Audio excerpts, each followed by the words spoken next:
Doctor সুকুমাল Barua আমাদের 17 বছরের এক নির্মম কষাঘাত এবং অত্যাচারের মধ্যে জীবন কাটাতে হয়েছে।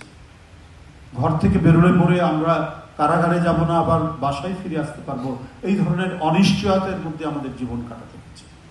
পার্টি অফিসে বসে থেকে কাজ করতে করতে মনে হয়েছে যে কিছুক্ষণের মধ্যেই পুলিশ দ্বারা আক্রান্ত হবে। এই সময় দুর্যোগ, দুর্বিপাক এবং অন্ধকারাচ্ছন্ন নৈরাজ্যকর পরিস্থিতির মধ্যেও কিছু গুণী মানুষ, কিছু বুদ্ধিজীবী আমাদেরকে মাথার ছায়া হয়ে থেকেছে। আমি কখনোই ভুলব না ডক্টর ইমাজউদ্দিন আহমেদ, ওই বৃদ্ধ মানুষটি 3 তলায় কষ্ট করে উঠে উঠে আমাদেরকে সবসময় উৎসাহ দিতে। আর আরেকজন হচ্ছেন ডক্টর সুকুমাল বড়ুয়া। দিনের পর দিন পার্টি অফিসে এসে তিনি বসে থাকতেন, কথা বলতেন। এমনকি অনেক সময় যখন প্রেস ব্রিফিং করতাম তখন স্যারকে ডেকে দিতাম, স্যার এসে বসেন। ওই সময় অনেক লোক, আমি বলতে দ্বিধা নয়, অনেক নেতারাও পল্টন অফিসে এসে বসতে একটু ভয় পেত যে কখন বেরিয়ে যাওয়ার সময় পুলিশটা ধরে বা ভিতরে ঢোকার সময় পুলিশ ধরে। কিন্তু ডক্টর সুকুমাল বড়ুয়া এনারা ভয় পাননি, বুক চিতিয়ে তারা এসেছেন এবং যতটুকু ওনার দায়িত্ব পালন করার সেটা করে গেছেন, আমাদেরকে উৎসাহিত করেছেন। এটা হচ্ছে তার সাহস এবং নৈতিকতার প্রতি। তার পাণ্ডিত্য সম্পর্কে আমার মতো ক্ষুদ্র মানুষ কি বা বলা আছে। উনি কিছু বই আমাকে দিতেন, উনার লেখা বই বৌদ্ধ ধর্মের উপর, বৌদ্ধ ইতিহাসের উপর, পালি ভাষার উপর, অসংখ্য বই। এগুলো সবগুলো যে একবার পড়ে ফেলতে পেরেছি সেটি বলবো না, তবে কয়েক পাতা পড়ার পরই মনে হয়েছে এক অনন্য সাধারণ পণ্ডিত মানুষ ডক্টর সুকুমাল বড়ুয়া। রাষ্ট্র যে বিবেচনা করেছেন স্বাধীনতা পুরস্কার দেওয়ার, এটি যথার্থ বিবেচনা করেছেন। এই মানুষগুলিকে আড়াল করে রাখা হয়েছিল।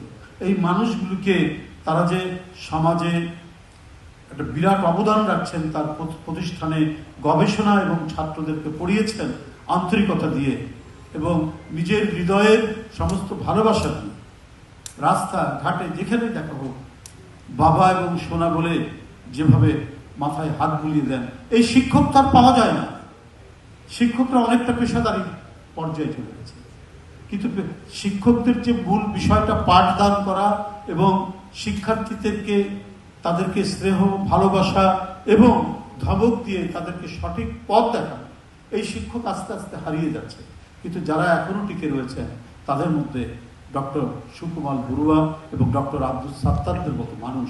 এটা হচ্ছে তাদের আরেকটি দিক, তাদের নিজস্ব কৃতকর্ম, তাদের নিজস্ব যে অর্জন, তাদের নিজস্ব যে লেখাপড়ার মধ্যে দিয়ে যেটা তারা দিয়েছেন, এটা একটা দিক। কিন্তু শিক্ষক হিসেবেও যে তারা ছাত্র বৎসল, এটি তারা প্রমাণ করেছেন। কারণ ওই দুর্যোগময় মুহূর্তেও আমি দেখেছি যে এই শিল্পকর্ম নিয়ে যে অনুষ্ঠানগুলো সঞ্জয় করত বা যে কি বলে প্রদর্শনীগুলি করত, সেখানে সাত্তার সাহেবের মতো একজন প্রবীণ মানুষ তিনি এসে সেখানে থাকতেন।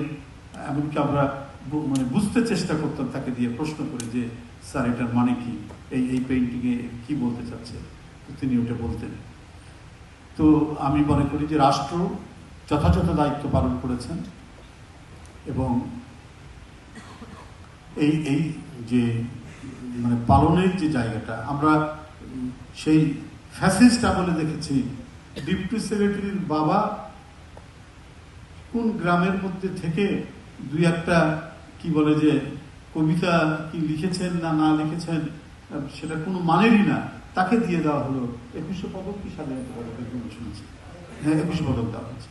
আমরা তো দেখেছি যাদের কোনো ন্যূনতম, আর ভাই যিনি কবি, যিনি লেখক, যিনি শিল্পকর্মের মধ্যে নিজেকে নিবেদিত রেখেছেন, তাকে তো আপনি যতই পুরস্কার দেন আর যতই তার অ্যাডভার্টাইজ করুন এবং টেলিভিশনে আর পত্রপত্রিকায় প্রচার দেন না কেন, যারা পাঠক, যারা চিত্রকর্ম বোঝে, তারা ছুটে যাবে তার দিকে।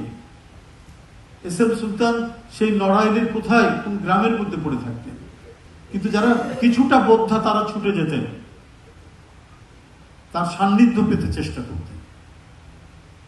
নজরুলকে তো মানে কবি বলে স্বীকারই করতে চাননি অনেক নাগরিক কবিরা, বলেন উঁচু গলার কবি, বড় বড় কথার কবি, কিন্তু আজকে রবীন্দ্রনাথের পরেই নজরুলের নামটা উচ্চারিত হয়। তার মানে মানে অসাধারণ তার প্রতিভায় তার বিরুদ্ধে এক ধরনের মানে প্রচারকে দিয়ে আড়াল করার যে চেষ্টা হয়েছে ওটা টিকে নেই।